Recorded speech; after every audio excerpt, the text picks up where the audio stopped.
Bonjour à toutes et tous, vous écoutez First Print, votre podcast comics préféré pour une nouvelle émission au format Super Friends. C'est dans ce podcast qu'on va à la rencontre des personnes qui font vivre la pop culture par leur travail au quotidien, et on va recevoir dans cette émission un invité de longue date qu'on a déjà eu plusieurs fois dans ce podcast, et souvent d'ailleurs dans le même cadre, c'est celui de l'animation de conventions, de festivals dédiés à la pop culture, puisque vous le savez, alors on enregistre ce podcast, c'est dans un peu plus de 2 semaines que se tiendra la 3e édition du Paris Fan Festival, une édition dont on vous a déjà pas mal parlé dans nos front pages, vu qu'il y a énormément de dessinateurs et d'artistes, donc de comics mais aussi de BD ou de manga en fait, qui seront présents, et on va en profiter du coup pour vous refaire une émission un petit peu plus sur l'organisation de ce type de festival, combien de temps ça prend, quelles sont les difficultés et les challenges. Et pour ce faire, je suis donc très heureux de réaccueillir sur nos ondes, j'allais dire Jérémy Briam, tu es là. Salut Jérémy. Digital, salut. Ça va très bien pour toi? Ouais, c'est un peu dur en ce moment, je suis un peu fatigué, mais c'est la dernière ligne droite. C'est ça, il reste 15 jours. 15 jours exactement, donc c'est vrai parce qu'on est vendredi, on enregistre un vendredi, donc c'est littéralement dans 2 semaines. Et oui, j'imagine que c'est la partie la plus difficile, le dernier rush. Il faut absolument que tous les détails soient réglés, faudra faire face aux éventuels aléas, tout ça, pour que le samedi 27 à 9h pétante, tout le monde puisse rentrer quoi. Bah moi ça commence déjà le vendredi, parce que c'est le vendredi où il peut arriver des problèmes, c'est la journée de montage, et c'est là où tu te retrouves avec une cloison qui tient pas, un truc. Enfin moi en fait c'est la partie où j'angoisse, parce que c'est les choses que je ne peux pas contrôler qui peuvent arriver, et peuvent arriver à tout le monde, tu vois, n'importe quel événement, voilà. Mais ne commençons pas trop vite non plus, Jérémy, parce que je disais, en fait, on t'a déjà eu dans le podcast. Après, je me rappelle pas si c'est pour First Print encore, ou si c'était plutôt sur Comics Blog. Paris, c'était pour Comics Blog 2 fois, je crois. Ouais, c'est ça, c'était sur Comics Blog, en fait. First Print n'existait pas. Non, pas encore. Bah, il y avait pas encore de Covid non plus. Il y avait pas eu tous ces bouleversements, mais justement, c'est pour ça que je me dis que c'est le podcast qu'on a déjà fait ensemble et qu'on refait, mais justement, pour ceux qui ne nous écoutaient pas il y a 4 ou 5 ans, ça permettra un petit peu de remettre les choses dans l'ordre, bah, juste de te présenter un petit peu et nous rappeler, bah, c'est quoi ton parcours? Alors mon parcours, donc moi j'ai eu une première carrière dans la musique, donc j'ai bossé 10 ans chez Universal Music, à la synchro. Je sais pas si je choisissais la musique, je faisais du conseil artistique pour la publicité et le cinéma, surtout le cinéma. Et en fait j'ai commencé, je lis des comics depuis que j'ai 9 ans, j'en ai 42. C'est marrant, je suis en train de réaliser que j'ai dit exactement les mêmes phrases il y a 5 ans. On aura vérifié. Voilà. Non, mais ça n'a pas changé, hein. C'est toujours à 9 ans que j'ai commencé. Oui, ça, cette partie-là ne change pas. Ouais. Mais bref, avec Flo, on a monté Bliss Comics. Donc voilà, moi le deal avec Flo, c'était que donc on monte ça à 2, lui il quitte son taf, il monte ça entièrement, et moi au bout de 2 ans, parce que le chômage ça dure 2 ans, lui une fois qu'il a épuisé le sien, celui qui va prendre des sous chez Bliss c'est lui, et moi je vais me mettre au chômage. Et ce qui s'est passé, c'est que quand j'étais au chômage, le Comic Con Paris a remercié son directeur et est venu me chercher pour pas vraiment reprendre sa place, mais à moitié. En tout cas, combler le trou de savoir-faire comics, puisque le savoir-faire comics était basé essentiellement sur l'apport des Américains, sauf que les Américains, et pourtant moi sont plus que des collègues, ce sont des amis, etc. Il leur manquait un truc qu'ils pouvaient pas savoir, c'était qui était déjà venu en France 10 fois ou 0, qu'est-ce qui réagit avec le public français, quelle est l'actu. Eux, des fois ils me suggéraient des trucs géniaux, mais je sais pas, ils vont me dire, là j'ai pas d'exemple actuel, mais tiens par exemple ils vont non, mauvais exemple, ils vont te suggérer quelqu'un qui est une star en ce moment aux US. Mais on te parle donc d'une série qui va être traduite dans 8 mois. Alors il y en a, je sais pas, tu me prends Daniel Warren Johnson, mais mauvais exemple, parce qu'en fait, lui, même si maintenant il c'est déjà partout, une star, voilà. Mais tu vois ce que je veux dire, imagine il a rien fait avant, c'est la grosse star de Transformers, on te le propose là il sort dans 2 mois, mais on me l'aurait proposé en janvier, l'événement sera en janvier, j'aurais dit bah non, ça a peu d'intérêt. Parce que c'est que les gens qui lisent de la VO, du coup c'est pas bon, bref, t'as compris quoi. Voilà, ils étaient pas forcément raccord avec ils avaient pas la gestion de la temporalité, on va dire, par rapport aux sorties en France. Ça fait partie des critères de choix des invités quoi. C'est sûr que si même tu dis Daniel Warren Johnson ou Greg Capullo, quelle que soit la période à laquelle ils viennent, a priori, ceux-là, maintenant, ils auront toujours quelque chose. Mais c'est vrai que pour toi, il y a quand même un intérêt de t'accorder avec les agendas de publication aussi pour que l'événement puisse être suivi, en fait, par les partenaires, notamment les éditeurs, quoi. C'est ça. Donc c'est ça. Donc t'as été recruté au Comic-Con pour faire ça et ça a duré quelques années, mine de rien. Donc moi j'ai fait 2 éditions et demie, puisque le 2020 on a fait un peu le boulot. Moi j'ai encore en tête mes invités, tout était prêt, etc. Tu peux nous dire qui c'est que tu voulais inviter en C'était Ed Brubaker. Lui m'avait dit oui, mais on va juste attendre que ça se calme. Donc le concept c'est de faire c'était l'année du Faucon et Winter Soldier. Je crois que je m'en rappelle, on en avait discuté. Ouais, sûrement. Et c'était prévu donc Ed Brubaker, Steve Epting, Mike Perkins, c'était déjà prévu. C'est pour ça que c'était le premier à me dire oui pour le FanFest de l'année dernière. Butch Guy, c'était envisagé, mais je ne le connais pas, je lui ai jamais parlé, donc je peux pas dire qu'il aurait dit oui. Mais voilà, le focus c'était la série télé, puisqu'on travaillait avec Disney.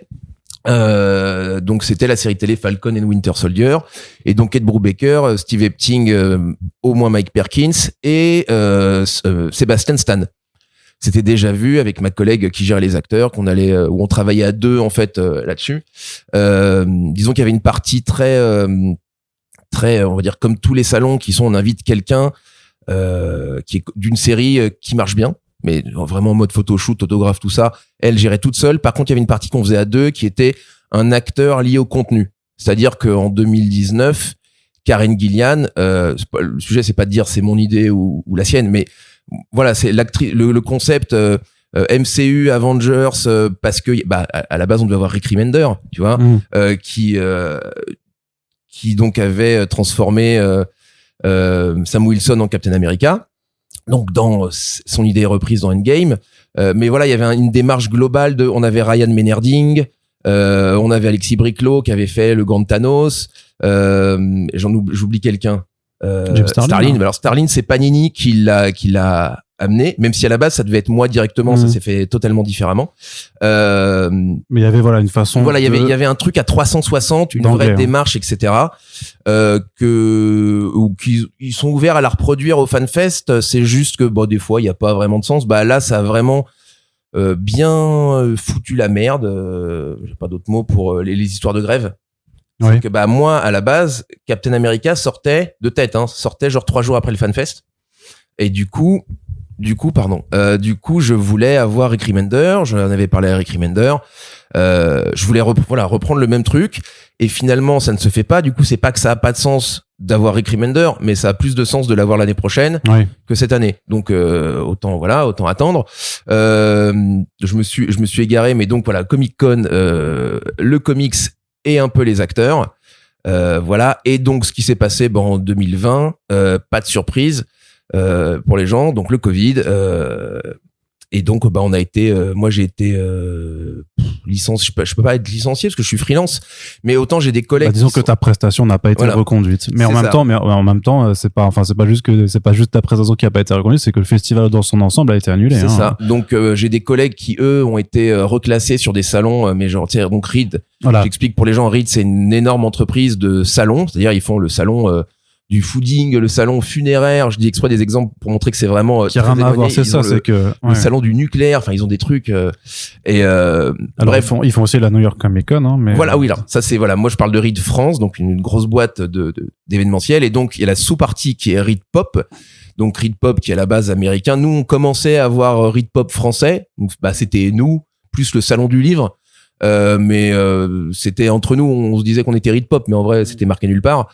Et donc mes collègues ont été remis sur des salons divers et variés. Il y en a qui sont partis parce que à la base ils étaient venus pour faire Comic-Con et ils étaient bien contents d'avoir un job en travaillant je ne sais où, mais au bout d'un moment ça n'a pas duré. Ils sont partis. Il y en a une de l'équipe qui est restée là-bas, qui bosse sur un salon pro du jeu vidéo, une sorte de Reed Midem, de truc pro à Cannes, du jeu vidéo, de l'e-sport même. Enfin, vraiment très spé. Bref, tout ça pour dire que voilà, l'aventure Comic-Con Paris s'est arrêtée et Reed a décidé de ne pas relancer le truc. Notre théorie à tous, c'est que le salon, on l'avait enfin rendu rentable avec, on va dire, les changements d'équipe successifs. C'était enfin arrivé à un point de rentabilité en 2019, mais le point de rentabilité, c'était gagner 10 000 euros. Je peux le dire, moi j'avais un contrat de non-divulgation, mais ça fait 5 ans. Voilà. Et du coup, si tu pars du principe qu'après le Covid, tu fais moins 10% de gens, parce que c'était les projections plutôt logiques à ce moment-là. On l'a vu, de toute façon, l'événementiel là, a un peu bu la tasse, comme on dit, à la sortie du Covid. C'est que beaucoup de gens qui avaient repris leur vie quand même se disaient est-ce que je suis obligé d'aller me coller quand même avec 30 000 personnes dans des allées, ça on peut peut-être attendre. Surtout que t'avais quand même la crainte quand c'était en 2021 à l'été, à partir de l'été automne 2021 que ça commençait à reprendre, où tu te disais t'avais les jauges, t'avais ces questions de masques, d'ailleurs que c'est des questionnements qui sont techniquement toujours en cours et le Covid existe toujours et si on était tous peut-être plus sérieux, faudrait peut-être qu'on soit tous toujours très très masqués en convention, et d'ailleurs peut-être qu'il faudrait pas continuer de refaire des conventions, mais voilà. Mais ce que je veux dire, c'est qu'effectivement t'as eu pas mal de facteurs qui ont fait que ça a mis du temps en fait à reprendre, et c'est peut-être que maintenant, enfin depuis l'année dernière aussi, mais 2023 2024 ou même si par rapport nous à la BD on prend Angoulême ou Quai des Bulles comme indicateur, c'est vraiment à partir de 2023 et de 2024 que vraiment les festivals ont retrouvé des niveaux de fréquentation pré-Covid. Pour moi, l'événementiel a retrouvé vie l'année dernière, pas avant. Ouais. Mais d'ailleurs, même la Comic Con New York, en 2022, j'ai pas pu y aller. Ouais, moi j'y étais, ça allait. Non, en 2022, t'y es pas allé. On pouvait pas. Attends, t'es sûr? Oui, 2020. Bah oui, je sais. Ah oui, non, pardon. Mais même moi, j'y étais. C'est peut-être 2021. Où la jauge, enfin l'ouverture des États-Unis aux touristes étrangers est arrivé genre 2 semaines après. Et en plus 2021 c'était un truc bizarre où ils faisaient à la fois aussi des trucs en ligne et en présentiel. Ah oui, le Metaverse, Ouais. Je sais plus, Ouais, le truc Metaverse d'ailleurs. Ouais, c'est drôle ça, ce nom choisi. Bon bref. Mais c'est vrai que ça a mis du temps à retrouver des niveaux, et ce qu'on avait constaté, c'est que RIN ne relançait pas. Voilà. Donc pas de Comic-Con en 2021, pas d'annonce de retour en 2022. Surtout après, on avait vu que même sur leur site officiel de RID France, en fait, toute mention de Comic-Con et du Salon du Livre en fait ont disparu, comme si ils ne les avaient jamais organisés, ce qui est, moi, ce que je ne m'explique toujours pas, parce que je veux bien qu'ils veuillent plus en parler parce qu'ils ne le font plus, mais tu gardes ça comme souvenir, parce que justement, ça a quand même été 5 éditions pour Comic-Con, qui étaient dans leur ensemble, très appréciées, au final, surtout sur les dernières années. Je sais que moi, je les avais fait sur place, de 2017 à 2019, et ça s'était super bien passé. Mais ouais, comme si ça avait disparu, et donc plus de gros salons parisiens dédiés on va dire à la pop culture jusqu'à présent. Paris Manga a subsisté, mais c'est vrai que Comic-Con, il y avait le nom Comic-Con, et aussi avec le travail que tu faisais, et je vous invite vraiment à réécouter les podcasts sur Comics Blog, mais ce travail où tu voulais mettre en avant les artistes et les auteurs de la bande dessinée américaine. Voilà. Et donc, qu'est-ce qui se passe? Voilà. Non, c'est pour te faire ton résumé. Qu'est-ce qui se passe? Alors, parce que c'est moi qui suis interviewé, donc ma vie, c'est que moi j'étais au chômage pendant 2 ans. Après, je l'ai bien vécu. Hein. C'est la première fois que j'étais au chômage. ça allait. C'était une pause bien méritée. Mais donc, je rencontre les gens du Fan Festival 2020. C'est quoi le premier? L'Angoulême en mars là. 2020, je mets 2022, ouais. Du coup, ouais. Voilà. Et puis la suite tu la connais, on papote, et puis on se dit que on va faire, je leur suggère de faire ça. Eux, c'était dans leur projet en fait, de toute façon, de faire un truc tout autour de l'édition. BD, manga, comics, c'est juste que la première année, ils osaient pas trop le faire parce que comme on était, la preuve, Angoulême s'était fait décaler en mars. Si tu veux, les acteurs, tu peux le faire un petit peu au dernier moment. Les exposants, ils sont français en termes de déplacement, ça s'annule. Et puis t'as les assurances, etc. Mais commencer à booker 30 auteurs, si tout tombe à l'eau, c'est un peu nul. Donc ils le faisaient pas trop. Bref, moi j'ai travaillé avec eux en 2022. Mais sans inviter des auteurs. Ouais, en plus c'était c'était la toute première édition dont pas grand monde en fait n'a encore entendu parler, parce que c'était à la Villette.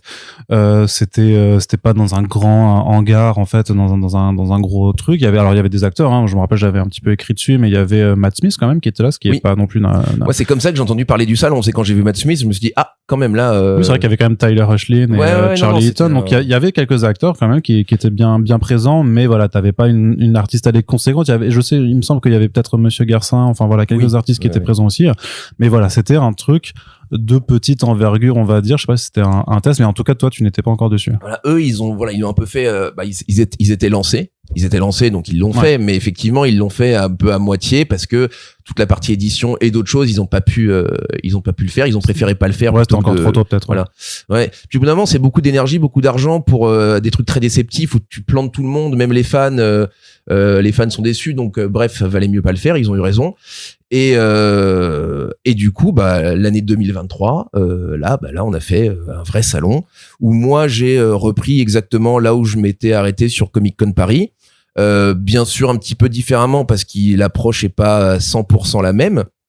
Eux, ils ont un truc beaucoup plus moderne, beaucoup plus sur les influenceurs, qui moi me parlaient pas ou que c'est parce que c'est un truc que je connais pas bien. Mais eux, c'est des spécialistes puisqu'à la base, donc c'est des gens qui sont une grande boîte d'événementiel, mais qui travaille avec une boîte de com, avec une boîte d'influence, donc ils connaissent très bien ces sujets. Donc c'est Warming Up. Voilà, où ça, je pense que ça parle pas aux gens. Et qui donc là aussi, ils connaissent bien l'événementiel parce qu'ils sont standistes. Ils fabriquent des stands. Par exemple, ils fabriquaient les stands géants d'Urban à la Paris Game Week, des choses comme ça. Voilà, donc c'est pour ça qu'ils connaissaient quand même bien le milieu, les gens. Ils connaissent les éditeurs, etc. Moi, je veux dire, je suis pas arrivé je vais pas dire en sauveur, c'est pas le terme, mais je suis pas arrivé chez des gens qui n'y connaissaient rien et j'aurais tout appris, pas du tout. Moi, j'ai mon expertise, l'expérience, mais si tu veux, le secteur, les gens, ils connaissent et surtout, ils comprennent le langage. Tu vois, t'as des gens, Reed, moi, je m'entendais très bien, par exemple, avec le patron du salon du livre parce que on parlait le même langage, ils comprenaient mes problématiques, mais t'avais des gens chez Reed qui étaient des techniciens, des gens qui sont là pour te monter des cloisons, des trucs, tu leur parlais, tu leur disais, là, faut mettre des auteurs, et puis, faut 1,50 m de table pour pas qu'il ait les jambes écrasées, etc. Ça, il fallait tout leur expliquer, parce qu'ils savaient pas. Ce qui est normal, hein. Mais voilà, donc là, c'est oui, et puis si tu t'amuses à faire le salon de l'auto ou du nucléaire, effectivement, voilà. c'est pas du tout la même ça, par contre, voilà, eux, ils gèrent 10 fois mieux que moi. S'il faut faire autre chose, c'est qu'ils sont, donc c'est là où c'était une grosse machine de l'événementiel, c'est que t'avais un étage dédié à la technique, hein. Ils géraient tous les salons, voilà. Et donc, Fan Festival. Donc, moi, le postulat de départ, c'est des salons de manga, il y en a plein, des salons de BD, il y en a. On va commencer avec le comics. Donc, puis surtout, il y avait une attente. La mort de Comic Con Paris a fait qu'il y avait une attente. Ouais. Voilà, même si eux, ils voulaient faire de tout, et que moi, c'était dans mes projets, déjà au Comic Con Paris, de m'ouvrir au franco-belge et au manga. Le manga, pendant longtemps, c'était pas fait parce qu'ils étaient, tu sais, la première version du Comic Con était gérée donc par la Japan. Ouais. 2012, 2011, 12, 13, je crois. Bon, peu importe. Tu nous parles d'un temps que les moins de 20 ans. Et du coup, il y avait un peu ce pacte de non-agression qui est, on va pas faire de manga. Donc on n'en faisait pas. Mais moi, c'était dans mes projets. Et le franco-belge, je sais pas si beaucoup de gens l'ont vu, mais à la dernière édition du Comic Con Paris, donc il y avait Run, Florent, je crois qu'il y avait Mathieu Bablet aussi. Il y avait déjà un de la 619 qui était venu. Ouais. Pour moi, le point d'entrée en fait du franco-belge, c'est pas tout de suite d'avoir, je prends l'extrême, un Tintin et Spirou. C'est déjà de prendre ces gens, d'inviter ces auteurs qui sont le chaînon manquant en fait entre le comics et le franco-belge. C'est-à-dire, officiellement ils font du franco-belge, mais parce qu'en vrai ils sont français, édités par des boîtes françaises, et donc c'est du franco-belge. Mais si tu regardes le style graphique, tu demandes ça à quelqu'un qui n'est pas français, tu lui demandes si c'est du manga, du comics ou du franco-belge, je suis pas sûr qu'il puisse te répondre, hein. Oui, et puis ça reste de la bande dessinée. Puis c'est ça. C'est le problème, c'est que les gens s'attachent au mot comics. En France, pour nous, c'est bande dessinée américaine.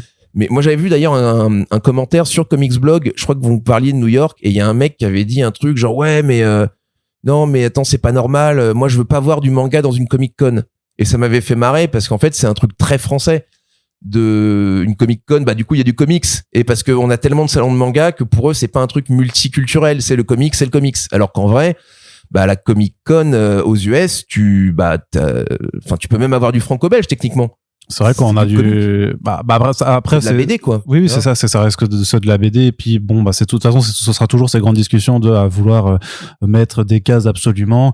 Et après, moi, je comprends aussi juste l'instinct, on va dire, l'instinct un petit peu juste de protection, parce que le comics, c'est un genre en tant que tel qui est un peu mal aimé, on va dire, en France, malgré tout ce qu'on aime dans la BD, et que en fait, il y a quand même un attachement à vouloir sauvegarder le mot comics, tu vois, vraiment en tant que tel, pour qu'il existe aussi, qu'il ait sa place, alors qu'effectivement, t'as déjà, on va dire, Paris Manga, Japan Expo, qui mettent en avant la bande dessinée japonaise. Et de toute façon, le soft power du manga est complètement sur des stratosphères aujourd'hui qu'on envie, et que peut-être que tout le monde en vient un petit peu, mais tu vois, je pense que c'est un petit peu ce genre de réaction là. Mais après, oui, sur une artiste allée, il n'y a pas de raison de pas avoir aussi des artistes qui font d'autres type de bande dessinée, mais par contre c'est bien quand même dans un festival qui porte le nom comics dedans d'avoir des auteurs américains, ça c'est sûr. Bien sûr, non mais ou européens, mais qui font de la bande dessinée américaine, tu vois ce que je veux dire. Oui.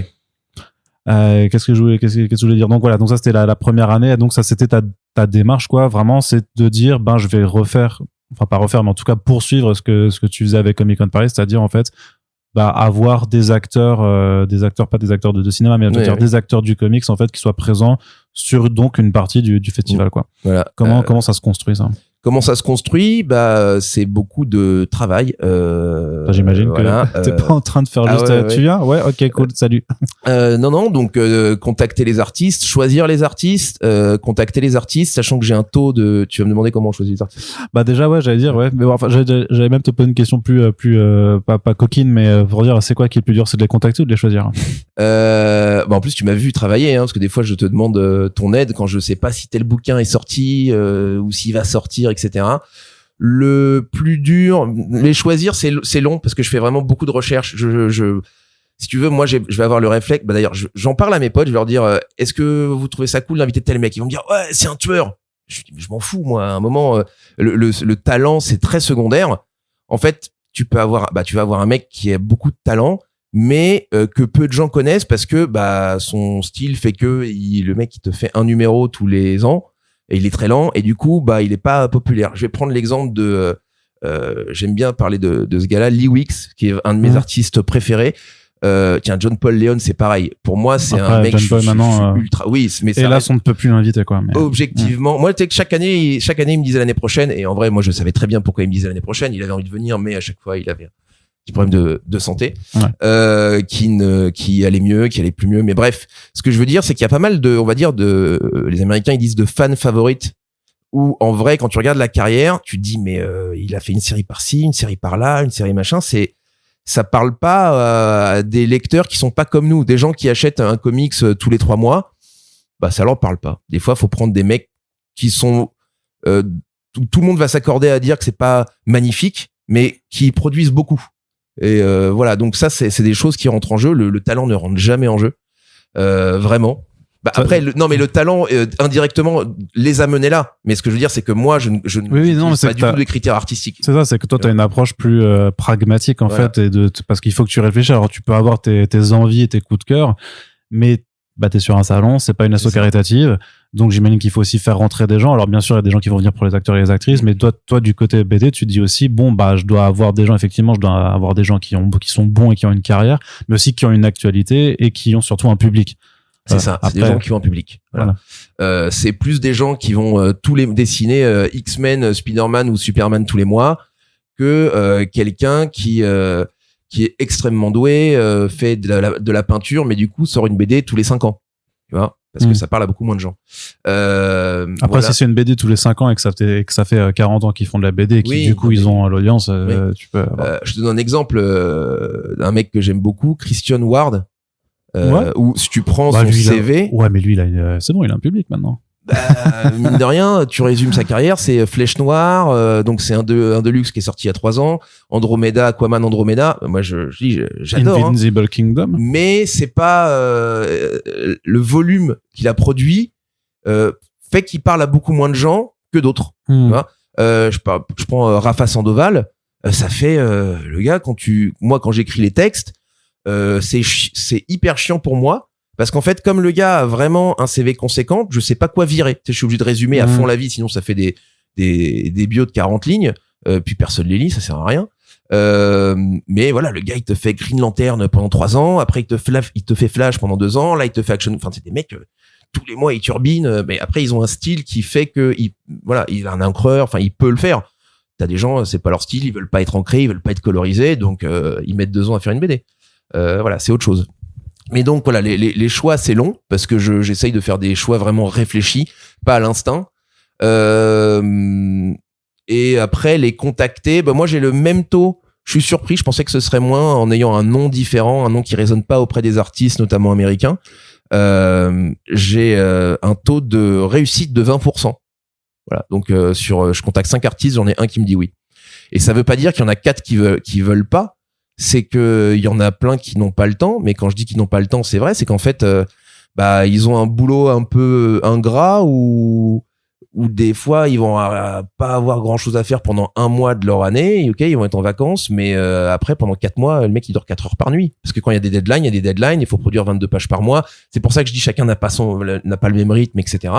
Il y en a qui n'arrivent, qui factuellement ne peuvent pas dégager du temps. C'est-à-dire que pour un Américain, aller à la convention, t'es parisien, on t'invite à un festival à Rouen, tu prends ton train le vendredi, tu rentres le dimanche soir, c'est plié. Quand t'es américain, tu vas en France, c'est un petit peu différent. Je sais qu'il y a des, je peux le dire parce que je dis pas en général les gens qui m'ont refusé, mais quand c'est des raisons vraiment pragmatiques, ça je peux.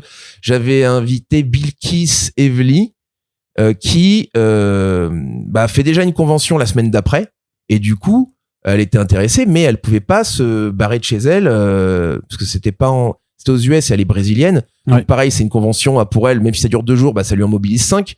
Elle peut pas mobiliser 2 fois 5 jours, puis t'as le décalage horaire, t'es fatigué. En gros, tu te prends deux conventions, une convention c'est une semaine quoi.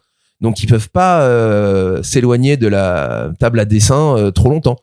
Voilà, je sais que par exemple j'avais des gens qui m'avaient dit l'année dernière, l'année prochaine, je veux venir. Ron Lim, tu vois, encore une fois, moi quand c'est des trucs perso, je le dis pas, mais quand c'est vraiment le travail, j'estime que je révèle pas un secret que je dois regarder. Ron Lim l'année dernière m'avait dit ouais, je veux venir l'année prochaine. Je le vois à San Diego cet été, on en parle et tout, il est chaud. Et finalement, tu l'as annoncé toi-même sur Comics Blog. Je sais plus ce qu'il fait comme série, mais il a été annoncé pour faire je ne sais plus quoi. Et du coup, voilà, il vient pas.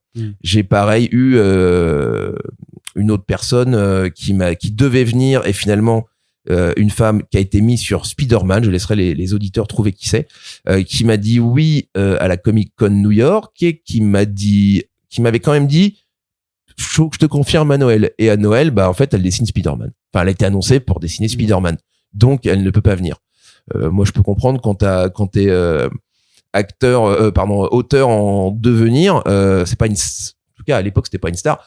Tu vas bosser sur Spider-Man, tu vas plus nulle part. C'est un peu comme la prépa médecine, tu vois, genre, si tu dois plus avoir d'amis pendant 1 an et rester enfermé chez toi, ça vaut le coup. Ça vaut le coup, ouais, c'est ça. Voilà. Donc ça, c'est vraiment, en fait, c'est ça que tu dois te faire une liste qui est assez vaste pour te permettre, en fait, d'avoir 80% de refus, pour que, en fait, les 20% qui restent soient quand même, disponibles, en fait, et constituent, une artiste allée, conséquente, quoi, qui justifie le déplacement pour le public français. C'est ça. J'essaye de parler à différents publics. Je voulais faire je crois que le hasard des choses fait que j'y arrive pas forcément. Je sais que j'aime bien voir des gens qui font de l'indé. Et là, si je regarde mon artiste allait, en comics pur, j'ai pas grand monde qui fait de l'indé. On est plutôt sur du mainstream. On va vérifier quand même, mais je pense pas dire de bêtises. Non, on regarde avec Arnaud sur mon ordinateur. Voilà, mais ça c'est le hasard des... Moi j'ai aussi une règle pour l'indé, c'est que j'essaye de faire un... Il y a quand même un peu d'indé. C'est vrai que Schmidt, Coelho, Sandoval, Davila, ils ont fait beaucoup de mainstream. Bon, Jeff Lubb forcément. CG qui fait quand même pas mal d'indé avec sa femme aussi, donc ça dépend, quoi. Oui, c'est vrai que c'est vrai. Finalement, il y a que CG avec Sunstone, ouais. Ouais, t'as un roster, oui, qui est très mainstream, mais par rapport à ce que tu disais avant, le mainstream, ça permet aussi d'avoir plus de gens qui les connaissent, hein, donc, c'est ça. Et en fait, comme j'ai beaucoup d'auteurs franco-belges, j'ai moins de comics parce qu'à un moment, de toute façon, moi là, j'ai 32 auteurs à gérer, je peux pas faire plus. Déjà, c'est trop.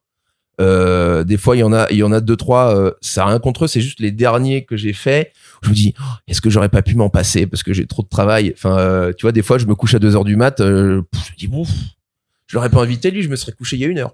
Ouais. Voilà, mais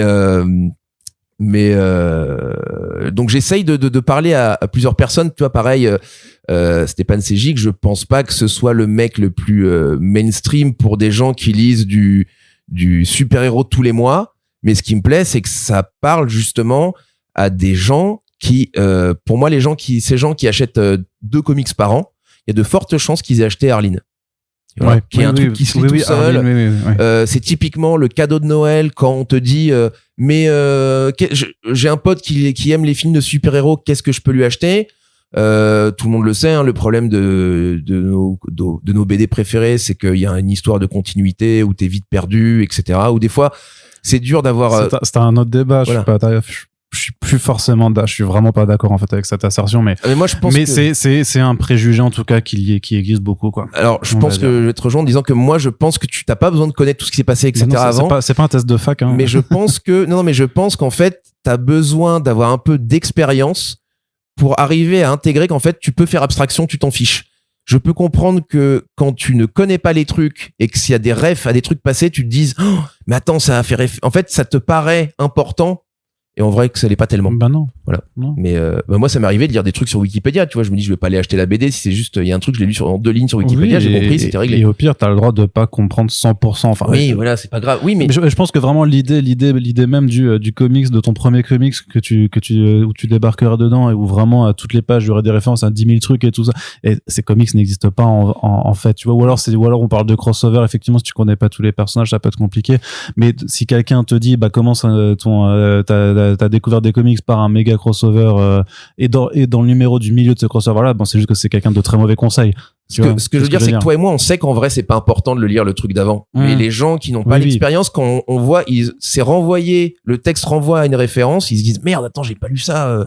Bon, bref. Tout ça pour dire que voilà. Tout ça pour dire que avec Arline, ça fait quelque chose de très mainstream. Sunstone, voilà, ça parle à d'autres gens. Voilà, c'est très difficile l'indé parce que à moins de prendre des cadors comme Daniel Warren Johnson, tu te dis ok, je vais inviter tel mec, mais du coup mine de rien il ne parle qu'aux 2000 personnes qui ont acheté le bouquin. Enfin, c'est un truc très factuel en fait. C'est tu peux prendre les thèses de vente et tu te dis bon bah il y a 20% max des gens qui se déplacent qui vont potentiellement venir. Tu te dis bon, c'est vraiment très ciblé, faut prendre la BD indé de l'année, quoi. Voilà, donc Saga. Ouais, j'allais dire, de l'année, celle de l'année, du coup, c'était Nice House on the Lake avec James Tynion et Alvaro Martinez, mais techniquement, Alvaro Martinez, tu l'avais invité en 2019. Voilà. Et c'est d'ailleurs, moi, j'aime pas trop réinviter les gens, mais ça, c'est aussi, tiens, voilà, tu me demandais comment on choisit. Oui, faut pas ça, c'est un truc qu'on a en France que les Américains n'ont pas. Moi, je sais que des fois, les conventions, j'en arrive maintenant à être blasé des conves US, mais parce qu'ils ont 90% des gens qu'ils invitent sont toujours les mêmes. Après, parce que c'est aussi beaucoup d'artistes qui veulent faire des conventions. T'as des gens que tu ne vois jamais parce qu'ils veulent rester chez eux à bosser, etc. Mais du coup, on est quand même un peu dans toujours les mêmes et t'as que 10% qui changent. Mais du coup, nous, en France, en ayant naturellement moins de budget que les Américains parce que ils payent des New York, je ne sais quelle ville, enfin, ils payent des Paris-Marseille. Oui, dans New York, Pittsburgh. Voilà. Donc, forcément, ils peuvent avoir 10 fois plus de gens. Donc, nous, on doit faire des choix et les choix aussi, c'est voilà, l'exclusivité. Donc, quelqu'un qui est venu il y a 2 ans, à moins qu'il ait la série de l'année, tu ne le réinvites pas ou tu le réinviteras plus tard quand il aura fait autre chose. Mais justement, le contre-exemple, donc c'est Alvaro, qui j'avais invité en 2019 et qui, entre-temps, a eu un Eisner. Donc, je sais pas s'il l'avait déjà eu à l'époque, mais c'était déjà considéré comme la série de l'année. Attends, c'est 2022 ou 2023 qu'il l'a eu?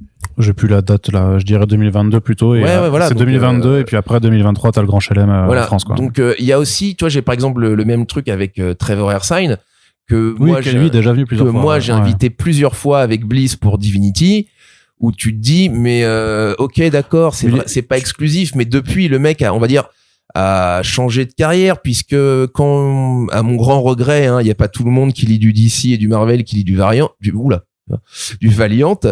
Et mais là, je pense qu'il a passé un stade dans sa carrière où il parle à beaucoup plus de gens. Maintenant, tu l'invites, c'est la star de DC, ce qui a quand même été un gros machin. La preuve, j'ai pas besoin de regarder les chiffres, mais à partir du moment où t'as 2 suites et 2 spin-offs, 3 spin-offs, c'est que ça marche. Voilà. Ouais. Donc là, il parle à d'autres gens. Tu vois, ça, c'est le cas où tu peux réinviter des gens parce que ils ont fait autre chose.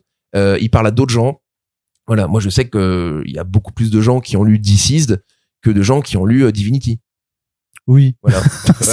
C'est un calcul. C'est triste, hein, c'est triste. Oui, bah c'est sûr, c'est pas la même qualité. Après, moi, le côté zombie Voilà. d'ici, ça me va, quoi. Mais c'est vrai que Divinity, c'était quand même un autre niveau d'écriture. Quoi. Pourtant, j'aime bien C'est sûr, Deceased, que ça a été en partie dessiné sur cette table. Oui, tu vois, tu l'avais reçu et il faisait des planches à ce moment-là, quoi. Ouais, très très bien.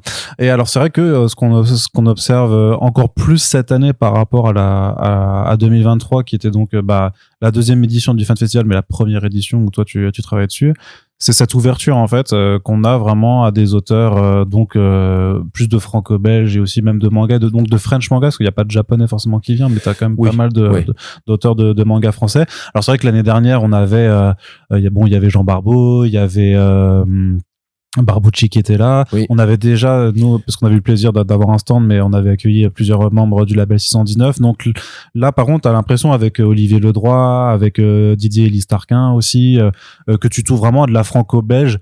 De la on vraie. va dire, voilà, classique. Voilà. Même si ce qu'ils font n'est pas forcément classique en tant que tel, mais vraiment avec de la franco-belge classique.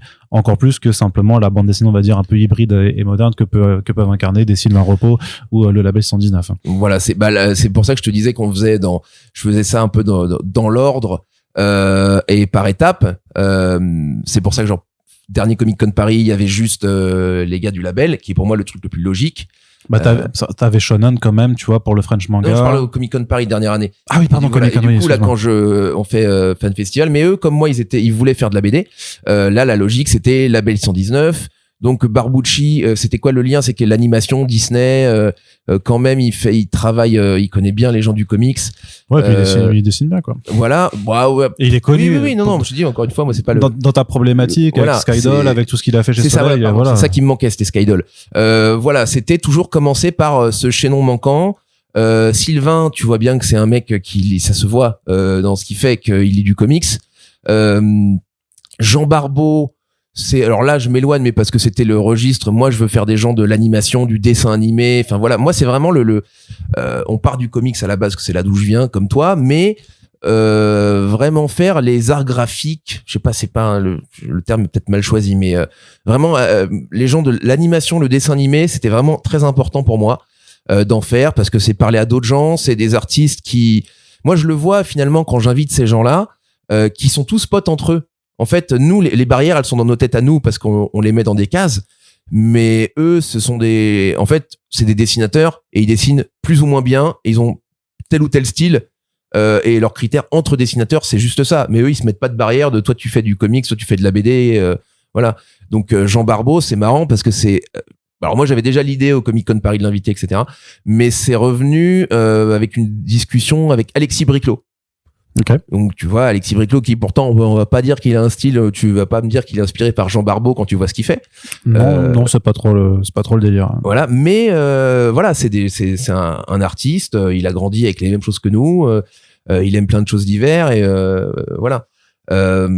Sinon il y avait d'autres artistes, mais il y avait Jenny qui était là pour le manga. Voilà, donc moi je voulais commencer avec le manga français,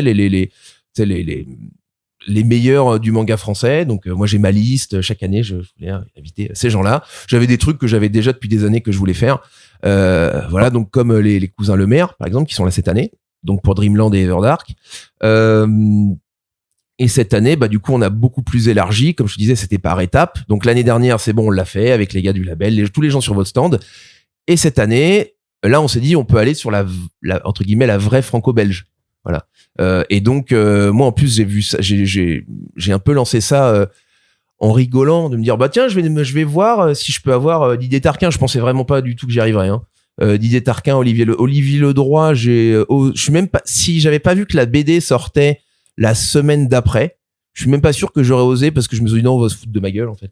Moi, je me dis c'est des Tarquin ou lui, c'est des gens à qui t'es obligé de faire tes preuves en tant qu'organisateur de salon BD avant, et au risque de paraître prétentieux, j'ai eu la chance d'avoir pu faire mes preuves auprès des éditeurs déjà, avec Comic Con Paris avant et la première édition, enfin pardon, la première où j'étais moi, donc qui est la deuxième du Fan Festival, et qui est un peu la première dans l'esprit de beaucoup de gens, comme on disait, parce que la première c'était BD, auteur, machin, c'était la première. Parce qu'il y avait Kana et Urban Comics qui étaient présents, il y avait Comics Initiative, Black River aussi qui était là, qui avait des stands vraiment dédiés, donc il y avait plusieurs maisons d'édition qui étaient venues, et cette année il y en a encore qui arrivent, quoi. Bliss d'ailleurs sera là. Bliss est là, qui n'était pas là, et alors le label vient avec leur propre corner, corner, ouais. En fait, moi, c'était ça ma stratégie. L'année dernière, c'était une année démo. C'est-à-dire, on dit, on vous invite, on vous montre comment ça marche, etc. Et c'est comme ça que les éditeurs te font confiance ou pas. Oui, bien sûr. Quand les auteurs rentrent chez eux et disent, on a été bien accueillis, l'hôtel était bien, leur gars était bien, enfin, tout était bien, il y avait pas de problème de sécu, d'organisation, peu importe. Les gens te font confiance. Ils se disent, bon, on peut envoyer des gens là-bas. Moi, je sais que les Glénat, parce que dans le franco-belge, tu passes beaucoup par les éditeurs pour les inviter. Voilà, c'est des gens, en fait, comme j'ai déjà travaillé avec eux, ils se disent, bon, bah, on peut lui faire confiance, on lui envoie, ils savent que ça va bien se passer. Donc, voilà, c'est comme ça que je peux accéder à ces gens-là, parce que c'est aussi le rôle de l'éditeur quand il invite quand il dit à ses auteurs, tel festival t'invite, c'est indirectement l'éditeur te valide auprès de l'auteur le festival. Voilà. Donc ça s'est plutôt bien passé. Donc c'est comme ça que j'ai pu accéder à des gens, même s'il y en a que j'ai contacté en direct. Ce que je trouve qui est une vraie difficulté pour le franco-belge, c'est qu'il change d'éditeur souvent. En fait, par exemple, t'as des mecs qui vont te faire un bouquin en octobre chez Casterman. Par contre, au mois d'avril, ils sortent une BD chez Glénat. Et donc, en fait, toi, quand tu veux avoir le gars en octobre, tu te dis, ah, c'est pas mal, machin. Mais toi, ton salon, il est en avril. Tu te retrouves à contacter un éditeur c'est pas qu'il s'en fiche de faire de la promo de son bouquin dans 6 mois. C'est qu'en fait, dans 6 mois, l'actu de l'auteur, ça sera l'autre bouquin d'un autre éditeur. Donc, c'est un petit peu compliqué. Ouais. Voilà, donc c'est aussi pour ça que ça implique de travailler avec les éditeurs, c'est de pouvoir anticiper les plannings et les sorties, qui est l'exemple d'Olivier Ledroit, qui est dont la BD sortait pile poil à ce moment-là. Moi, j'ai vraiment, je voulais le faire. J'ai regardé, j'ai vu qu'il annonçait Requiem tome 12. Coup de bol, la BD c'était la même date que nous, voilà. Mais par exemple Didier Tarquin, pas du tout la même sortie, la date de, je sais plus, elle est sortie quoi, à l'automne, je crois, la dernière, UCC Dolores. Bref, c'était pas de l'actu, mais c'est pas grave, hein, c'est quand même Didier Tarquin. Oui. Donc voilà. Mais voilà, ça se fait c'est du hasard, c'est de l'actu, il y a pas d'actu. L'actu c'est mieux, mais si on n'a pas, c'est pas grave. Et c'est aussi après mon réseau, je parle à des gens, je me dis ah tiens, j'aimerais bien inviter lui, il a pas d'actu, je peux pas vraiment compter sur un éditeur pour le faire venir. Mais j'ai un pote qui me dit bah attends, je vais te filer son numéro et puis je vais pas te dire comment se fait quoi parce qu'après les personnes vont se faire embêter. Mais voilà, j'ai aussi des gens qui me disent qui m'aident, qui disent tiens lui c'est mon pote, il organise un salon, va à son salon, tu peux y aller, c'est un mec bien, enfin tu peux compter sur lui, il sera bien organisé et ça se fait comme ça. Et pour tous les artistes qui sont pas invités par le festival, comment ça se passe? C'est simplement il y a un formulaire à remplir alors pour. Ah, tu veux dire les invités genre de Bliss? Non, les artistes sur l'artiste allé. Bah oui, en fait moi je suis contacté les gens. Donc en fait moi on vend les tables. Hein. Je le dis, hein, les tables sont vendues. C'est-à-dire que moi j'aimerais bien la faire plus grosse, mais la salle actuelle à Porte de Versailles est un peu petite. Ça va changer dans les années à venir. J'imagine, parce que le but c'est de grossir. Voilà. Donc on a un tiers des tables qui sont vendues. Voilà, les gens nous contactent et donc on leur vend une table, une nappe, 2 chaises, la présence sur le site internet, etc. Voilà. Par contre, moi je reçois beaucoup plus de demandes que j'ai de tables et le tri se fait pas forcément à la notoriété, même si ça joue un petit peu. Mais plutôt est-ce que c'est raccord avec ce qu'on fait, c'est-à-dire que je préfère avoir quelqu'un qui a 200 followers sur Instagram mais qui veut faire de la BD que des gens qui font des illustrations diverses et variées mais qui en ont 5000. Tu vois, c'est après moi j'ai rien contre ces gens-là, mais ce que je veux dire c'est qu'à la base la démarche c'est quand même la bande dessinée, l'art séquentiel, donc ces gens-là ont la priorité. Donc je vois Close Call Comics, je dis ça parce que c'est ce que je vois sur ton ordi. Tu vois Maxime Garbarini, lui, il a la priorité par rapport à d'autres gens parce qu'il fait de la bande dessinée, même s'il va être moins connu que quelqu'un d'autre qui m'a demandé une table. Voilà. D'accord, ouais. Très bien. Mais après, j'imagine qu'une fois que t'as le planning que t'as tous tes invités, la prochaine étape, c'est déjà de s'assurer qu'ils décommandent pas, parce qu'il y a toujours le stress des annulations de dernière minute. Ouais, après. Alors, on enregistre. D'ailleurs, je crois qu'il y a eu 0 annulation. Et moi, j'ai beaucoup de chance, c'est-à-dire que j'ai quasiment jamais eu d'annulation, même dans tout ce que j'ai fait. La seule annulation que j'ai eue, c'est Rick Remender au Comic Con Paris en 2019. Oui, c'est vrai, je me rappelle. Mais si tu veux, à partir du moment où le mec il plante aussi le New York Comic Con, bon bah t'as pas trop honte, tu vois. Bon. Oui, puis de toute façon, c'est jamais de ta faute, quoi. Voilà, non, mais oui, mais ça fait quand même un petit peu chier. Ça fait chier. Déjà, en plus, les gens savent pas. Hein, les gens, ils ont. Moi, je le vois. Alors ça, c'est un truc, je le dis pour défendre tous mes confrères de l'événementiel, Paris Manga, TGS, tout ça. Quand il y a une annulation, même si c'est pas de notre faute, c'est toujours de notre faute. Les gens, ils sont énervés. Parce qu'ils ont parfois ils prennent des billets pour bah oui, non, mais on peut pas leur en vouloir, mais nous c'est vrai qu'on est un peu triste parce qu'on n'a rien fait de mal, et les gens sont vénères et c'est normal. Mais voilà, j'en parlais encore à Johan, on se disait il y a quand même des cas, Johan du patron du pas patron, bref, du Paris Manga, où on se disait il y a quand même ce truc pas cool dans notre métier, c'est que quand il arrive un truc pas bien, c'est tout, même si c'est pas de notre faute, c'est toujours notre faute. Bref, wow, c'est le jeu, hein. Mais voilà, des fois c'est un peu dur à vivre. Et donc ouais, non, pas d'annulation. Après, moi je prends des dispositions. Par exemple, je dis une bêtise, mais moi aucun invité qui habite hors de l'Europe ne vient le vendredi. C'est-à-dire que Marcio Takara, Jeff Loeb, même les CGIC, ils sont plus proches, mais ils arrivent le jeudi. Pourquoi ? Parce que si ton avion est annulé et que t'avais prévu d'arriver le vendredi, bah en vrai t'arrives le samedi, donc soit t'arrives à 8h du mat, t'as dormi dans l'avion, t'es jetlagué, ouais, t'es explosé, c'est la catastrophe. Donc tu vas au salon sous la contrainte alors que tu voudrais dormir, les visiteurs ont pas une super expérience, bref, je les fais tous venir le jeudi, voilà.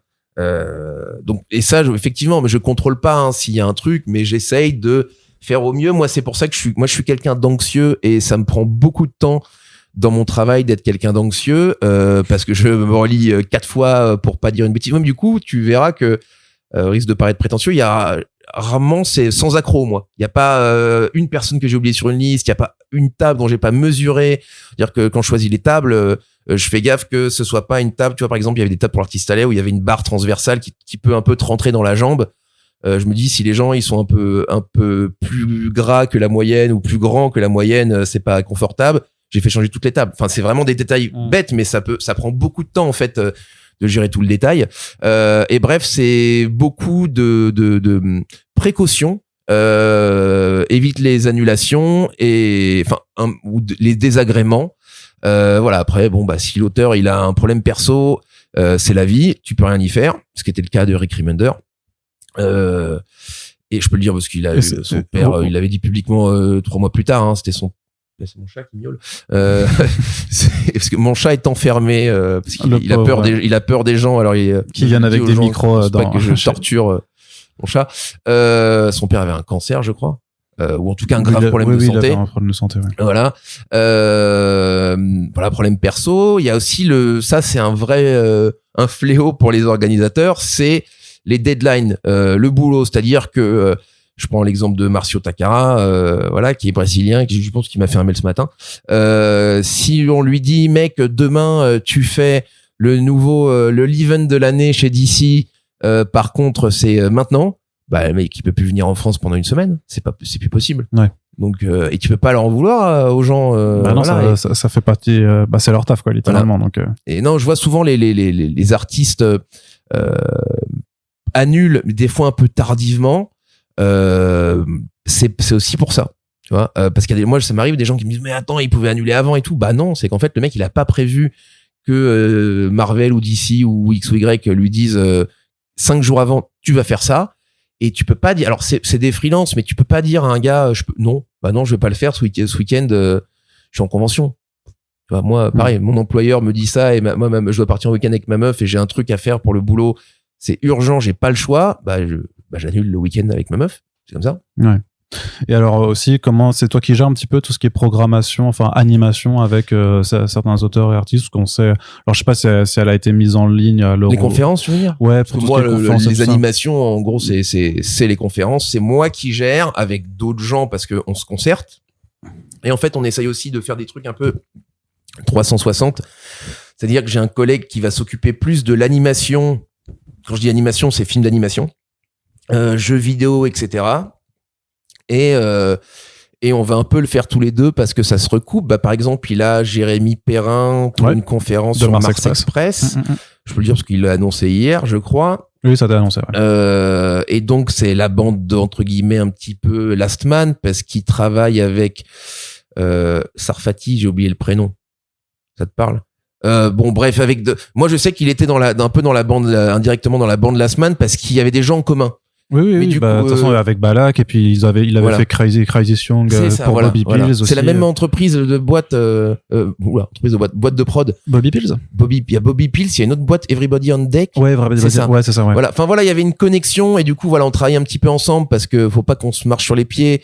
Et en même temps, on peut trouver des bonnes idées en travaillant ensemble, c'est-à-dire réunir, un auteur de BD, avec quelqu'un qui fait de l'animation parce que ils ont travaillé ensemble sur autre chose.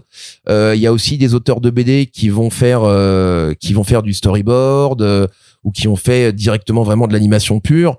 Enfin voilà, par exemple, on ferait une conférence sur comment adapter une œuvre existante sur l'animation. On pourrait avoir Run qui a eu son Motafocase sur Netflix avec des gens que pourrait inviter mon collègue. Ouais, bien sûr, ouais. Voilà. Et je m'égare de la question qui était donc les conférences. La programmation, c'était aussi toi. Donc c'est moi qui gère. Voilà. Après, il y a plein de raisons est-ce que c'est pertinent de faire une conférence? Est-ce qu'il y a de l'actu? Est-ce qu'on peut créer une vraie émulsion? C'est-à-dire qu'il y a des choses, c'est pas dingue d'en faire une conférence. Je sais que moi, je veux déjà, quand j'étais au Comic Con Paris, j'avais arrêté toutes ces conférences, des trucs très généralistes.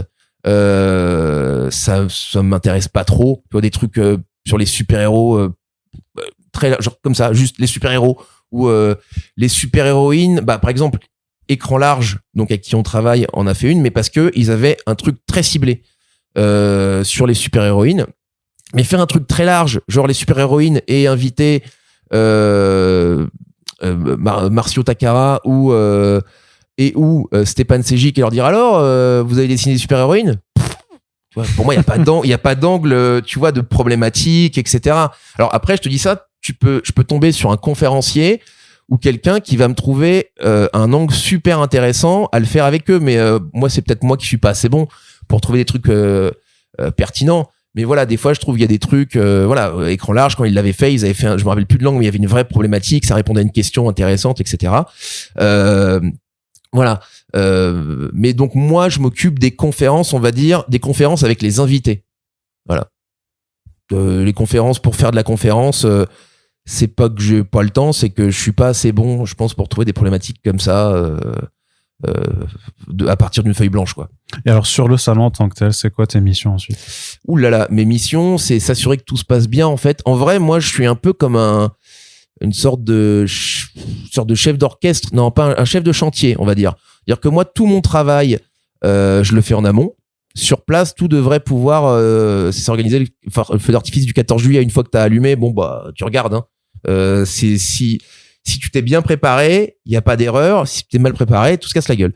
Voilà. Et après, sur place, c'est s'assurer que tout marche bien, que y ait. Alors, le vrai truc, le vrai, c'est un détail de tout, mais alors déjà il y a les accès, que tout le monde arrive à trouver l'entrée, tout le monde est bien normalement sur liste, mais t'as toujours des gens qui vont à la mauvaise porte ou qui vont arriver pendant les 5 minutes où la personne qui gère la liste elle est partie. Je dis ça n'arrive pas, mais enfin tu vois, il y a toujours des petits accrochages qui se règlent tout de suite, hein, mais il peut toujours y avoir des trucs. Moi, mon boulot, c'est que il y en ait le moins possible, il y en ait zéro. Voilà, que tout soit fluide, que personne n'ait besoin de m'appeler, que personne ait, voilà, en fait, que le but c'est que personne n'ait besoin de m'appeler. Tu vois, parce que si on m'appelle, a priori, c'est pour gérer un problème.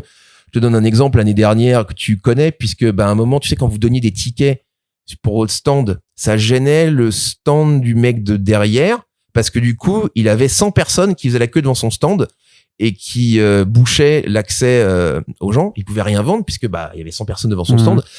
Et ça, c'est une de mes missions, c'est gérer les flux. Donc moi, j'ai la team Comicverse qui travaille avec moi, travaille déjà pour nous au Comic Con Paris, même avant que j'y arrive. Moi, j'ai fait partie du Comicverse il y a plus de 10 ans.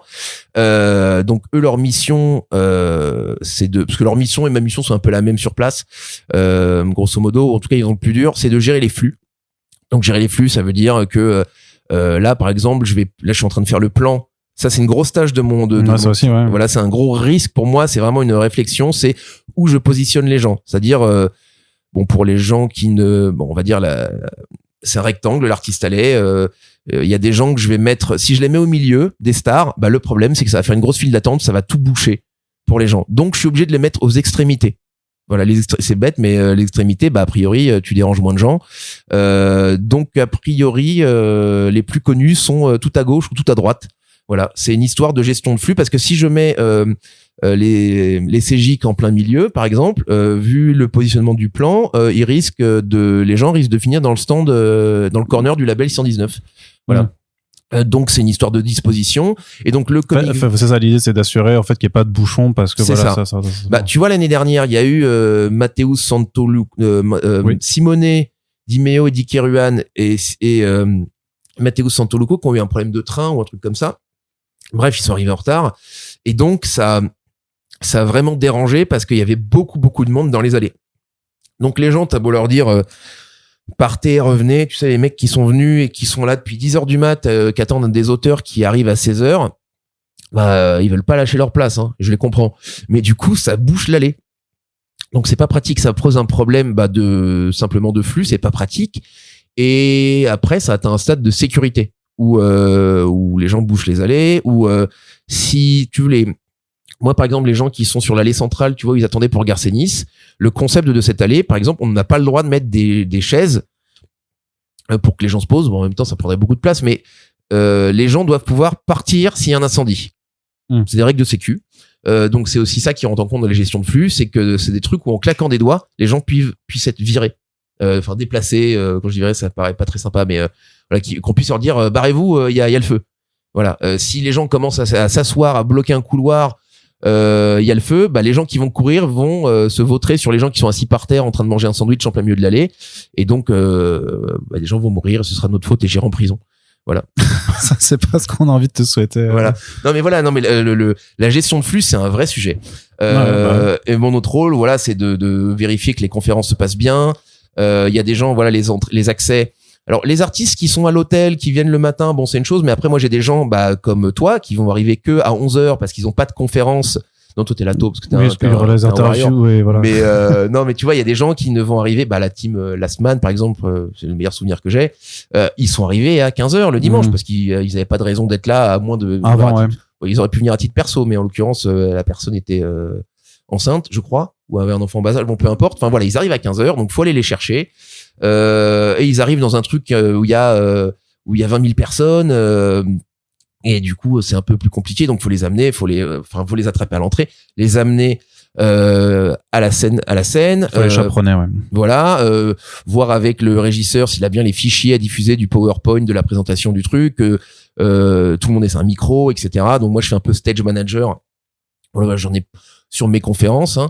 C'est pas un job énorme, mais en vrai c'est un job où tu dois être présent. C'est pas un job compliqué même, mais juste tu dois être présent. Moi en gros faut que j'ai 2 téléphones. D'ailleurs j'ai un talkie-walkie. C'est juste ça la contrainte un petit peu difficile, c'est que des fois je suis appelé par quelqu'un, je fais quelque chose, je peux pas du tout y aller. Voilà, donc gestion des flux, gestion des gens, gestion des problèmes. Après, des fois, je vais aider mes collègues. Je sais pas, ils vont me dire, on a perdu tel auteur ou tel acteur, etc. On se met tous à le chercher. Enfin voilà. Après, il y a des trucs. Voilà, on est une équipe. Mais moi, j'ai peu de problèmes. Si, tu te rappelles Ramvé l'année dernière? Oui, c'est typiquement le genre de problème que j'ai, ça. C'est Ramvé. On avait attendu un quart d'heure avant la conférence, ouais. Voilà, donc devant tout le monde, devant 140 personnes, je me suis retrouvé à lui téléphoner. En fait, c'était sa femme au téléphone. Moi, je regarde vite fait mon fichier listing. En fait, j'avais appelé sa femme. Et Ramvé était en train de faire une interview à l'autre bout de la salle, dans la salle interview avec quelqu'un. Et donc ça, c'est le rôle. Attention, personne n'a fait d'erreur. Hein, mais voilà, c'est notre rôle. Moi ou les gens du Comicverse ils font transporteur. Les gars, c'est le transporteur, c'est Jason Statham en fait. Ils font en gros de leur boulot aussi, à part gestion des flux, c'est d'amener les auteurs sur scène et sur une interview Sauf que des fois, bah oui, il contrôle pas que tu sais, le journaliste, il est enfermé dans la salle. Le mec du Comicverse, il va être appelé par quelqu'un d'autre pour que j'ai un problème. Du coup, il est plus là pour dire à Ramvé, mais c'est suffit, là, faut que tu sois sur scène. Et voilà. Donc voilà, c'est ce genre de. Nous, on a des problèmes de gestion de flux, de gestion de gens. Très bien. Bon, eh bien, pour conclure, j'ai quand même posé la question. J'ai envie de faire Jean-Luc Reichmann. Ce serait la question coquine. Je sais pas si t'as jamais regardé cette émission. Attention à la marche. En fait, c'était, je crois, dans Attention à la marche, il y a la question la question coquine. Voilà, j'ai des références de vieux gars, mais quand même, le fait, c'est que ça s'appelle Paris Fan Festival. Ouais. Et avant, t'étais à Comic Con Paris. Ouais. Et bah la question, c'était pourquoi, en fait, vous avez pas pu vous rappeler avec le nom Comic-Con dedans. Alors là, je voudrais pas prêter des paroles ou des intentions à mon patron, ton boss, qu'il a pas, mais je crois que déjà il avait déjà choisi son nom, que moi je trouve plutôt bien, et je crois que je sais pas, je me demande s'il m'a pas dit Comic-Con, il trouvait ça pas trop, ça fait trop comment dire, restreint, tu vois, parce que voilà, nous il y a quand même, c'est quand même beaucoup plus large que Comic-Con Paris ou France, comme tu veux, parce qu'il y a beaucoup de high-tech, il y a beaucoup de jeux vidéo, il y a beaucoup de, d'ailleurs il y a des auteurs de romans, il y a une grosse partie romans, c'est ça où aussi ça voilà, vous l'avez mise en ça c'est important que je le dise, où on y va à tâtons, enfin on y va par étapes sur ce qu'on veut faire. Mais lui, il veut vraiment toucher. C'est pour ça que c'est pas le festival des fans, c'est qu'en fait c'est vraiment beaucoup plus de fandom mis ensemble. Et donc le fandom de littérature jeunesse, enfin c'est littérature tout, mais littérature fantasy, horreur, fantastique, tout ça, tous ces trucs de pop culture au sens large que tu vas avoir dans une Comic-Con à l'américaine, mais encore une fois parce que les Américains, eux, Comic-Con, ça n'a plus aucun, ça fait bien longtemps que le mot comics il veut plus dire grand chose. Voilà. Et en même non, mais le problème aussi c'est que de nature eux ça veut dire plein de choses. Manga, etc. Et donc nous, pour ça, Paris Fan Festival, c'est beaucoup plus inclusif en termes de fandom que Comic-Con, où dans la tête des gens, tu t'attends pas forcément à avoir 30 auteurs de romans, de fantasy, d'horreur, etc. Donc son choix, à mon avis, si pourquoi il a pas voulu prendre ce nom, je pense que c'est ça. J'espère que je ne te fais pas dire de bêtises. Non, et puis après, pour même des raisons plus pragmatiques, le fait est que la marque, elle est toujours déposée, qu'au registre de, je sais plus comment ça s'appelle, INPI, merci. Ouais. Sur le papier, c'est pendant encore 5 ou 6 ans, en fait, à partir du dépôt d'une marque, en fait, c'est valable pendant 5-6 ans, sans renouvellement, et 2019-2024, on est toujours techniquement dans cette fenêtre où ça appartient. Voilà, en tout cas, c'est un mystère cette histoire de peu, nom, de comment ils ont fait. Mais bref, voilà, non, la raison principale, c'est que je pense qu'il estime que c'est clivant ce nom, et du coup, lui, il a voulu prendre quelque chose de plus large parce qu'on parle à beaucoup plus de communauté. Moi, le gaming, ça n'a jamais. Ouais, non, je vais me faire engueuler si je dis ça. Mais j'allais c'est dire. Pas ton ADN. Non, mais c'est pas ça. J'allais dire, ça n'a pas existé au Comic Con Paris, mais c'est pas vrai parce qu'il y avait quand même des trucs. On avait un peu. Oui, mais il y avait, par exemple, World of Tanks. Il y avait Warner qui avait fait un truc avec Injustice. Voilà, donc il y avait des trucs, mais c'était encore très en rapport avec la pop culture, quand tu pouvais tirer la corde en termes de storytelling sur oui mais c'est du gaming, mais du gaming, comics, machin. Là ça n'a rien à voir, c'est du vrai gaming parce que techniquement le festival des fans, ça peut être le festival des fans de jeux vidéo, des fans de je ne sais quoi, donc en l'occurrence de littérature, de genre, voilà, de plein de choses, et donc c'est beaucoup plus ouvert. Voilà, moi je ne m'occupe parce que là on parle de ce qui nous concerne. Oui, parce qu'on est sur First Print, et on parle de toi qui gère l'artiste allé. Voilà, mais le festival est beaucoup plus large que moi, où même si j'avais exactement le même travail au Comic Con Paris, techniquement j'en faisais beaucoup plus parce que ce que je faisais représentait une majorité du contenu. Oui, ça voilà. Ouais, alors que là peut-être que si tu fais le calcul, c'est la plus grosse part. Tu vois, je suis même pas sûr. Non, parce que la personne qui fait les romans, elle a autant de travail que moi, elle fait la même chose que moi. Voilà, moi au final là, au lieu de être passé à être 50% du contenu, je suis 25% du contenu. Oui, non, Voilà. c'est sûr que la mise en avant des auteurs et de tout ça sur l'ensemble de la programmation à Comic-Con Paris, c'était vachement plus important, c'est ça. par rapport à Paris Fan Festival. Et donc, quoi. Comic-Con s'appelait Comic-Con quand t'as autant de bouquins, de jeux vidéo, ça a pas ou peu de sens. De séries et tout Ou en ça. tout cas, beaucoup moins. Ouais. Voilà. Et du coup, qu'est-ce que t'en as pensé du fait qu'il y a quand même des gens qui sont venus avec un titre Comic-Con, c'était pas trop, même à titre personnel, juste de dire, du coup, c'était pas vous, et en même temps, ils avaient le même nom, et il y a eu clairement des confusions qui étaient faites par le grand public. Tu t'en foutais, ou c'était voilà. Non, je vais être honnête, moi, ça m'a un peu, il y a pas ouf, mais il y avait quand même un moment où quand je voyais les gens dire mais c'est génial le retour du Comic-Con, etc.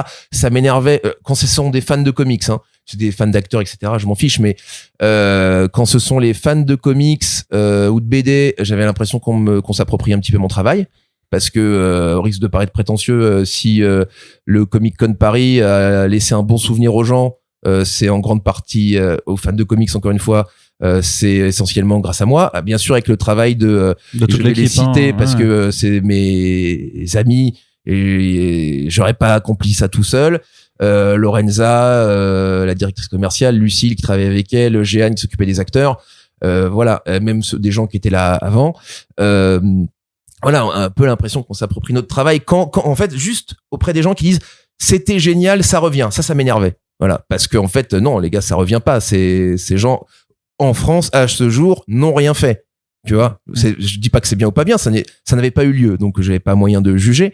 Voilà, même si je voyais, en tout cas à Bruxelles, ils ne font pas de comics. Il y en a pas. Tu vas sur la page Artiste Alley, elle est vide. Hein. Ouais, faut que je vérifie. Il y en a peu, par contre. Voilà, mais bon, bref, peu importe. Et sinon, oui, non, j'étais triste, en même. Peut-être tu peux pas vous reprocher aux gens. Les gens peuvent pas tous savoir que c'était organisé par d'autres gens. Mais c'est vrai que quand je vois des gens qui disent mais attends, on est déçus, il y avait pas Urban, il y avait pas le label. J'ai vu un mec texto, il a mis la liste de mes exposants, ça m'a fait rire. Il a mis il y avait pas Urban, il y avait pas le label 119, il y avait pas Bliss, etc. Et en fait ça, déjà je me dis c'est triste pour eux. J'ai un peu l'impression qu'ils se sont fait arnaquer, mais après ils avaient qu'à regarder la liste des je sais pas. Parce que moi je fais beaucoup de conventions, donc j'ai les réflexes de regarder la liste des exposants. Et c'est pour ça que je te parle de moi quand des fois je parle de touristes du comics. J'essaye de cibler les gens qui lisent 3 comics par an, qui sont pas des gens comme nous. Ces gens-là, ils voient Comic-Con, ils se disent c'est le Comic-Con qui revient. Ils ne savent pas. Voilà, donc ça tu peux pas leur en vouloir. Et voilà. Et par contre, c'est vrai, non, il y a un truc qui m'attristait un petit peu, c'est quand je voyais ces gens être déçus qu'il n'y ait pas ce contenu-là, me dire, en fait, ces gens-là, c'est au Fan Festival qu'ils veulent aller. C'est pas au Comic-Con France. Sauf que vu qu'ils ont payé leur billet, peut-être qu'ils ont plus les moyens ensuite. Non, mais voilà, c'est normal. Festival, mais voilà. Mais moi, j'essaye de me dire que c'est deux sujets différents. On n'a vraiment pas la même démarche. En tout cas, à ce jour, ils sont pas du tout dans une démarche. Je leur souhaite je sais pas, j'allais dire de s'améliorer, mais non, parce qu'en fait, s'ils font ce qu'ils veulent, peut-être qu'ils ont pas envie de le faire. Je n'en sais rien. C'est pas à ce jour, en tout cas, si je me calque sur Bruxelles, on n'a pas la même démarche. C'est une conf très acteur, très acteur, et peu porter sur le comics. Très bien. Voilà. Malgré la présence il y avait Jim Lee, mais Jim Lee, il est venu. Alors Jim Lee, c'est plus Warner. Oui, non, mais ça n'a rien à voir. Qu'il a fait venir. Enfin, c'est un partenariat, on va dire Comic-Con, Warner Album. Et Batman Escape, mais qui est aussi avec Warner. Et si, il y avait Kevin Eastman, il y avait quand même une artiste allée avec des gens qui étaient... Kevin Eastman, mais qui faisait payer 60 € la signature. Ça, non, mais souvent dans les détails, moi, ça n'arrivera pas chez moi, tu vois. Ouais, ça c'est vrai que c'est pour moi c'est pas l'ADN moi aussi, voilà, mais ça c'est une question intéressante, c'est comment on fait un Comic-Con en France, qu'est-ce qui diffère des Comic-Con US? C'est que on n'a pas les mêmes rapports aux choses. Moi c'est ce que je dis toujours, parce que ça commence à arriver maintenant, les trucs les signatures payantes, et je peux comprendre. Il y a la notion de vous nous prenez du temps, on mobilise du temps, on pourrait être à la maison, etc. Après il y a aussi la notion de une BD signée par Kevin Eastman aux États-Unis, ça vaut de l'argent sur eBay.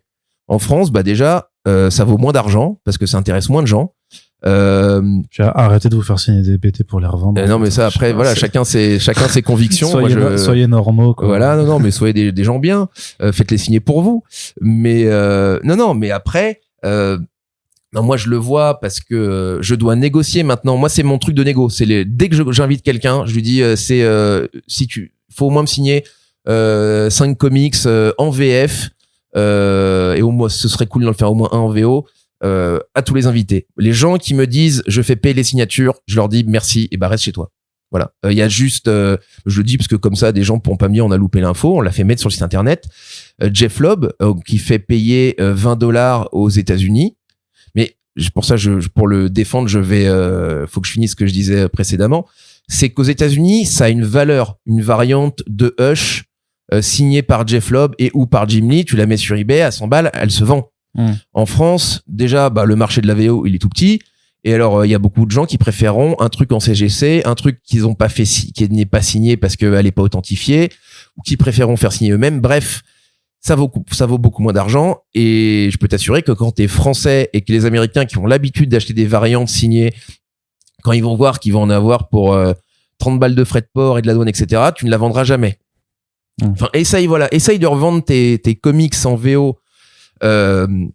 Tes comics en VO sur eBay en France, ça va pas marcher. Donc moi je leur dis aux Américains, je dis vous savez en France ça marche pas. Et s'ils sont pas d'accord, au pire je leur dis mec, signe-moi le Panini et le Urban parce que ça n'a pas de valeur.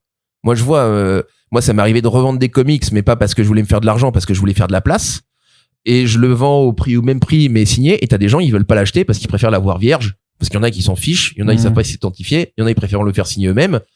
Et en fait, tes comics signés, t'as beau les mettre, moi tout ce que je revends quand j'ai besoin de faire du tri, c'est la moitié. Ils s'en foutent, hein. Je finis par les offrir à des potes. Puis c'est marrant parce que en regardant effectivement les archives du site de Comic Con Maurice Sales, Kevin Eastman faisait payer l'autographe 20 balles en 2017, et maintenant c'est 60. C'est l'inflation, peut-être les films, je sais pas. L'inflation, là c'est la sévérité. Non mais voilà, pour ce qu'il veut. Même si j'ai ma petite théorie de pourquoi c'est comme ça. Ouais, mais de toute façon c'est plus trop le sujet, mais je veux dire qu'il y avait quand même quelques artistes, il y avait Barry Kitson et David Lopez qui étaient là, mais c'est vrai que voilà, on n'était pas sur une artiste allée aussi conséquente. Après, je sais que c'est Diable Blanc qui gère aussi l'artiste allée pour Paris Manga, qui a peut-être pas non plus le même budget et les mêmes moyens ou même les mêmes ambitions en fait en termes de combien de gens il doit lui ramener. Mais il y avait quand même du comics, mais c'est ce que j'ai dit dans un front page, c'est que à mon sens le Comic-Con en France tel que présenté actuellement, et si ça reste comme ça, c'est vraiment beaucoup plus grand public. Ouais. Et pour des gens en fait qui connaissent pas forcément les comics, mais qui sont très bien, qui sont peut-être la porte d'entrée, pour ensuite aller en fait plutôt vers Paris Fan Festival, où là clairement, si tu aimes la BD en tant que telle, d'ailleurs pas que le comics mais la BD en tant que telle, je pense que tu es quand même bien plus servi, quoi. C'est pour ça que je critique pas, je pense juste qu'ils ont pas forcément la même démarche en fait. Oui, ça apparaît dans front page, c'est ça? Ouais. Que voilà, c'est pas forcément la même démarche. Mais c'est vrai qu'il y a un peu, on peut se dire que, en tout cas pour les gens qui nous écoutent, les gens comme toi ou moi qui nous écoutent, ils peuvent se dire qu'il y a une inversion des noms. Voilà, mais c'est pas le cas. C'est que Comic-Con, pour beaucoup de gens, ça n'a pas de rapport avec le comics, et voilà. Très bien. Bon, le Paris Fan Festival, c'est le 27 et 28 avril 2024 au Parc des Expositions à Porte de Versailles à Paris. Merci beaucoup à toi, Jérémy, d'être revenu dans le podcast pour nous parler de ton travail et de tout ce que ça représente en fait, hein, et encore parce que nous on parle vraiment juste de c'est quoi de faire une artiste allée en fait dans un festival, mais j'imagine bien que tous tes collègues aussi ont une charge de travail assez immense. Et puis n'hésitez pas à nous dire si l'émission vous a plu, ce que vous en pensez. Donc vous pouvez partager l'émission sur les réseaux sociaux, en parler autour de vous. N'hésitez pas du coup à venir au Paris Fan Festival si ça vous intéresse. Il y aura Jérémy quelque part sûrement en train de courir à droite à gauche pour vérifier que tout se passe bien, et moi je serai en train de courir à droite à gauche pour faire des interviews et animer l'une ou l'autre conférence. On vous donne rendez-vous là-bas sur place, et puis Jérémy, on se reparlera une prochaine fois. Salut, on se voit le 27-28 avril. C'est ça, voilà. Merci à toutes et tous de nous avoir écoutés, et à très bientôt pour la prochaine émission. Ciao.